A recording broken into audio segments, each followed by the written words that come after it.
নমস্কার বন্ধুরা, আমি কল্পনা প্রতিদিনের মতো চলে এসেছি। দেখো আরেকটি ব্লগ নিয়ে। আজকে সানডে স্পেশাল চিকেন আমার।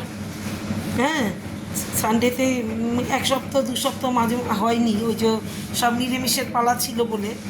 গত সপ্তাহেই তো হয়নি, গত সপ্তাহে মনসা পুজো ছিল না। হ্যাঁ, খুব কষ্ট হয়েছে জানো না। তাহলে আজকে আমার মেনুগুলো দেখো, আমি কি কি রান্না করেছি। এখানে গরম সাদা ভাত করে নিয়েছি। এই দেখো এখানে গরম গরম সাদা ভাত।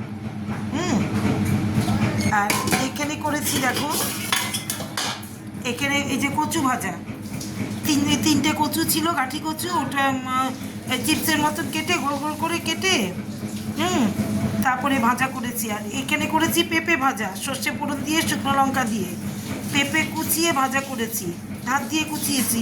আর এখানে শশা, একটা শশা ছিল সেটা কেটে নিয়েছি। আর এখানে করেছি এই যে সানডে স্পেশাল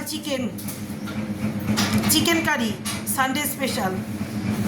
দেখো সবার বাড়িতেই চিকেন হয় প্রত্যেক রোববারে, সব যার বাড়িতে মানে প্রত্যেকের বাড়িতে প্রত্যেক বাচ্চারা চিকেন ছাড়া চলে না। রোববার চিকেন না হলে রোববারই মনে হয় না, একবারে মনে হয় না। তাহলে আজকে দেখো আমার চিকেনের ঝোলটা দেখো, কারিটা কেমন হয়েছে। আমাকে কোনো শুকনো লঙ্কার গুঁড়ো টুড়ো কিচ্ছু না, একবারে কাঁচা লঙ্কার রান্না। কারণ শুকনো লঙ্কা গুঁড়ো খেলে পেটের প্রবলেম হচ্ছে, এর জন্য। এই দেখো কেমন হয়েছে আমাকে একটু কমেন্ট করে জানিও। আমার চিকেনটা কেমন, ভালোই হবে, খুব টেস্ট হয়েছে। আমার ছেলে মুখে দিয়ে বলেছে দারুণ টেস্ট হয়েছে। টক দই দিয়েছি, সঙ্গে টক দইও দিয়েছি। তাহলে আজকে আমার মেনুগুলো হলো গরম গরম সাদা ভাত, এখানে হচ্ছে কচু ভাজা, গাঠি কচু ভাজা, পেঁপে ভাজা, আর শসা কেটে নিয়েছি।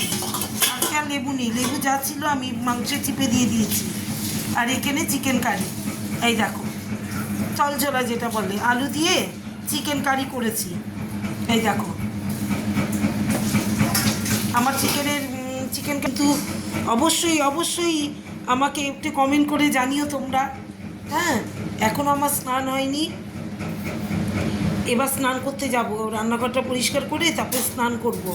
রান্না সকাল থেকে যে কী কাজ, আর বারবার বৃষ্টি আসছে, ছাদে যাচ্ছি, জামা কাপড় উল্টাচ্ছি, আবার চলে আসছি, আবার যাচ্ছি, আবার এই হচ্ছে সকাল থেকে। এখন দেখো একটু রোদের ঘটা দিয়েছে। তাহলে শুভ দুপুর। হ্যাঁ, সবাই ভালো থেকো, সুস্থ থেকো, টাটা।